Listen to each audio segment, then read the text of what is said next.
Thank you very much, Mr. President. Ladies and gentlemen, good evening. Assalamu alaikum. Lovely to see you all here tonight. We are having a very entertaining night, are we not, with some very interesting things being said from the other side of the house tonight. Let me begin by saying, as a Muslim, as a representative of Islam, I would consider myself an ambassador for Islam, a believer in Islam, a follower of Islam and its Prophet. So in that capacity, let me begin by apologizing to Anne-Marie for the Bali bombings. I apologize for the role of my religion and me and my people, for the killing of Theo van Gogh, for 7/7. Yes, that was all of us. That was Islam, that was Muslims, that was the Quran. I mean, astonishing claims to make in the very first speech tonight, on a day like today, where the Conservative Prime Minister of the United Kingdom is having to come out and point out that these kind of views are anathema. And I believe you're trying to stand for the Labour Party to become an MP in Brighton. If you do, and you make these comments, I'm guessing you'll have the whip withdrawn from you, but then again, UKIP's on the rise, they'll take you, the BNP, they might have something to say about your views. This is what Mehdi Hasan always does. By the way, just on a factual point, since we heard a lot about the second speaker, about how backward we Muslims all are, on a factual point, you said that Islam was born in Saudi Arabia. Islam was born in 610 AD. Saudi Arabia was born in 1932 AD. So you were only 1,322 years off. Not bad? Not bad start there. Talking of maths, by the way, a man named Al-Khawarizmi was one of the greatest mathematicians of all time, a Muslim, worked in the golden age of Islam. He's the guy who came up with not just algebra, but algorithms. Without algorithms, you wouldn't have laptops. Without laptops, Daniel Johnson tonight wouldn't have been able to print out his speech in which he came to berate us Muslims for holding back the advance and intellectual achievements of the West, which all happened without any contribution from anyone else other than the Judeo-Christian people of Europe. In fact, Daniel David Levering, the author of the Pulitzer Prize-winning historian and author of The Golden Crucible, points out that there would be no Renaissance, there would be no Reformation in Europe without the role played by Ibn Sina and Ibn Rushd and some of the great Muslim theologians, philosophers, scientists in bringing Greek texts to Europe. As for this being our university, I will leave that to the imagination as to who is our and who is there. I studied here too. An astonishing set of speeches so far making this case tonight. A mixture of just cherry-picked quotes, facts and figures, self-serving, selective, a farrago of distortions, misrepresentations, misinterpretations, misquotations. Daniel talked about my article in the New Statesman, which got me a lot of flack, where I talked about the anti-Semitism that is prevalent in some parts of the Muslim community, which indeed it is. Of course, I didn't say in that piece that it was caused by the religion of Islam. In fact, modern anti-Semitism in the Middle East was imported from, finish the sentence, Judeo-Christian Europe, where I believe some certainly bad things happened to the Jewish people. In fact, Tom Friedman, Jewish-American columnist in the New York Times, told me in this very chamber last week that he believed, had Muslims been running Europe in the 1940s, 6 million extra Jews would still be alive today. So I'm not going to take lessons in anti-Semitism from someone who's here to defend the Judeo-Christian values of a continent that murdered 6 million Jews. Moving swiftly on. Yes. Absolutely. Well, I'm about to make that point. No, I'm about to make that point. You're right. I agree with you 110%. That is my point. I don't think Europe is evil or bad. I'm a very proud European. I don't want to judge Europe on that basis, but if we're going to play this gutter game where we pull out the Bali bombing and we pull out examples of anti-Semitism in the Islamic community, then of course I'm going to come back and say, well, hold on. I mean, look, let's be very clear. Daniel here was a last-minute replacement for Douglas Murray, who had to pull out. And Douglas and I have a well-documented differences, but to be fair to Douglas, as to be fair to Anne-Marie and to Peter, atheists.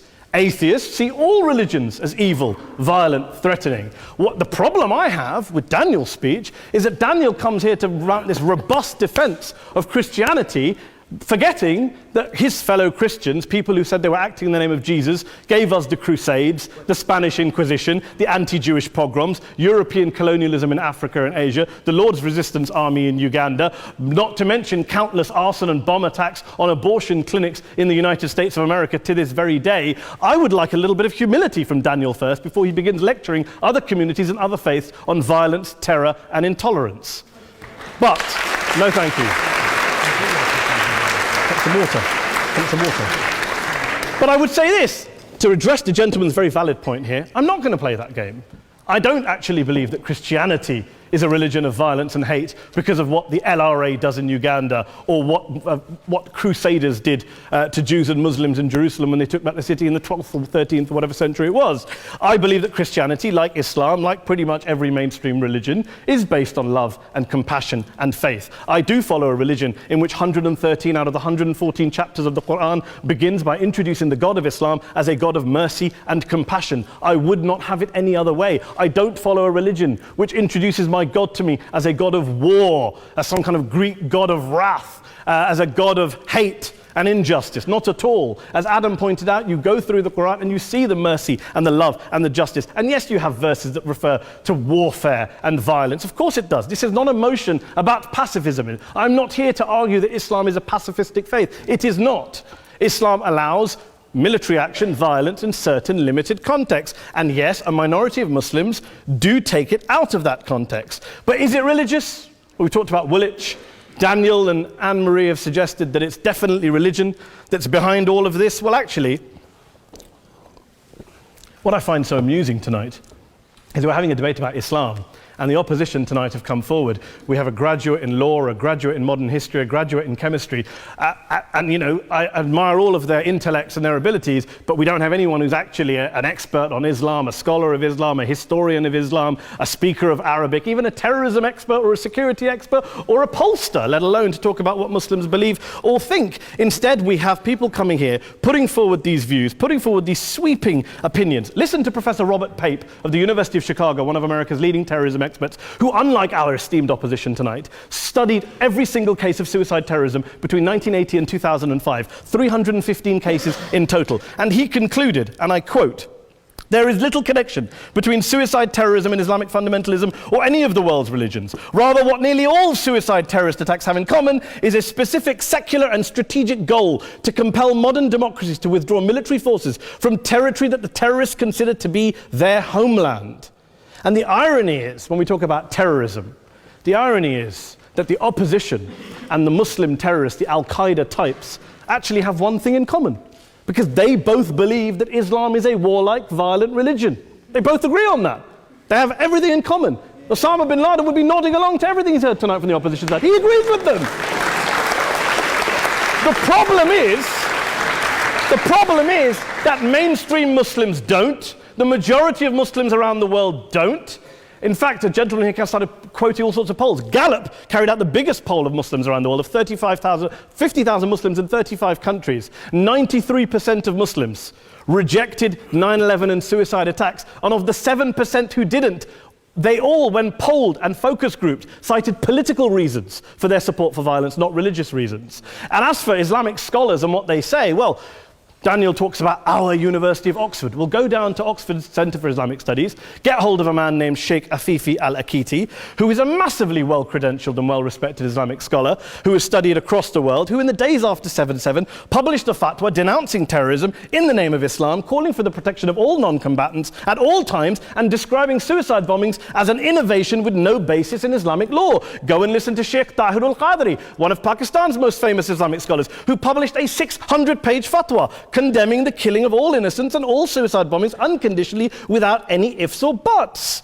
There's nothing new here. This is mainstream Islam, mainstream scholarship, which has said this for years. You don't go out and kill people willy-nilly in the high street or anywhere else, on a bus or a mall, based on verses of the Quran that you cherry-pick without any context, any understanding, any interpretation, or any commentary. Point of information. Please. Well, it doesn't happen apparently. I didn't say it doesn't happen at all. I never said it didn't happen. I don't blame Islam. Yes, it's a very good point. And a lot of us are campaigning against that. And we're campaigning against it in the name of Islam. We're campaigning against it in the name of various interpretations of Islam. Anne-Marie comes and scares us with her talk of Sharia law. I would like to see the book of Sharia law. It doesn't exist. People argue over what Sharia law is. And you empower the extremists by saying there is only one version. You empower them all. I don't believe you took any interruptions, Anne-Marie, so I think you should stay there for a moment. Several countries. Here's what we're dealing with. Here's what we're dealing with. We are dealing, I took your point. Here we are dealing with a 1400-year-old global religion followed by 1.6 billion people in every corner of the world, a quarter of humanity, of all backgrounds, cultures, ethnicities. And yet the opposition tonight wants to generalize, stereotype, smear in order to desperately win this debate. And here's my question, if we're going to generalize and smear. If, okay, people say yesterday's bombers, and we've got to be careful, there's a trial going on, were yesterday's attackers, motivated by Islam? Big debate. I don't believe they were. Let's say they were. Let's say Faisal Shahzad, the Times Square bomber, was motivated by Islam. Let's assume, for sake of argument, that Richard Reeves, the shoe bomber, was motivated by Islam. If Islam is responsible for these killings, if Islam is what is motivating these people, and Islam is therefore not a religion of peace, a religion of war, then ask yourself this question: why aren't the rest of us doing it? Why is it such a tiny minority of Muslims are interpreting their religion in the way that the opposition claim they are? Let's assume there are 16,000 suicide bombers in the world. There aren't. Let's assume there are for the sake of argument. That's 0.001% of the Muslim population globally. What about the other 99.99% of Muslims who the opposition tonight either ignore or smear? The reality is that the rest of us aren't blowing ourselves up tonight. The reality is that the opposition came here tonight not worried about the fact that me and Adam might pull open our jackets and blow ourselves up tonight because we're followers of a warlike warrior religion which wants to take over Europe and Daniel's university. The issue is this.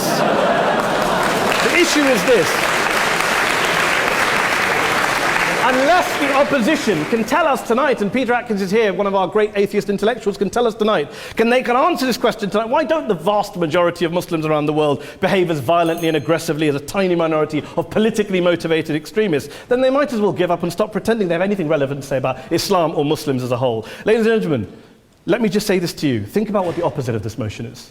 If you vote no tonight, think about what you're saying the opposite motion is. That Islam isn't a religion of peace, it's a religion of war, of violence, of terror, of aggression. That the people who follow Islam, me, my wife, my retired parents, my 6-year-old child, that 1.8 million of your fellow British residents and citizens, that 1.6 billion people across the world, your fellow human beings, are all followers, promoters, believers in a religion of violence. Do you really think that? Do you really believe that to be the case? They say that in the Oxford Union, the most famous debate was in 1933 when Adolf Hitler looked out for the result of the King and Country motion, where they voted against fighting for King and Country, and Hitler was listening out for the result. Well, tonight, 80 years on, there are two groups of people around the world who I would argue are waiting for the result of tonight's vote. There are the millions of peaceful, non-violent, law-abiding Muslims both in the UK, Europe, Asia, Africa and beyond, who see Islam as the source of their identity, as a source of spiritual fulfillment, of hope, of solace.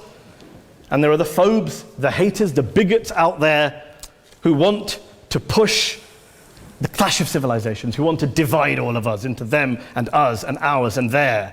Ladies and gentlemen, I urge you all not to fuel the arguments of the phobes and bigots. Don't legitimize their divisions. Don't legitimize their hate. Trust those Muslims who you know, who you've met, who you hear, who don't believe in violence, who do want you to hear the peaceful message of the Quran as they believe it to be taught to the majority of Muslims, the Islam of peace and compassion and mercy, the Islam of the Quran, not of Al-Qaeda. Ladies and gentlemen, I beg to propose this motion to the House. I urge you to vote yes tonight. Thank you very much for your time.